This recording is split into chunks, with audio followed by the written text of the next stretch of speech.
Lwakyi si TV, Lwakyi si radio, Lwakyi si mpapula z'amawulire. Mukwano gwange ndaba Lwakyi si mukalakaasa, naye Lwakyi ngamba nti digital adverts.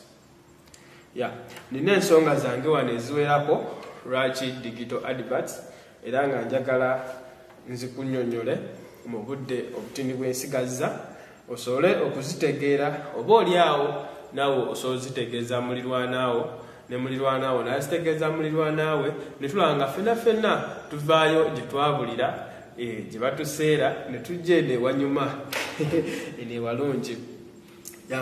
Ensonga esooka, mukwano gwaffe ku application yaffe eno eya digital adverts tewali kubuuka bulango. Tukuze tulaba obulango ku Facebook, oba wakadownloadinga ka application ko oyagala kweditinga kifaananyi kyo ne baleeta obulango ne bukutawaanya, oba oli ku YouTube oyagala kulaba vidiyo yo ne baleeta obulango ate n'onoonya skip. Ekyo ku digital adverts mukwano gwange tekiriiyo, nti ffe buli kalango akajja ku ssimu yo kaba kaze ne value ya ssente, era ffe abalina audience y'abantu ababanja obulango teri mukutu mulala gukirina mu nsi yonna. Ffe kaba kirina nti omuntu aba abanja na bubanja mu bannaayo obulango buliwa, bulango nga si bulaba. Digital Adverts Limited.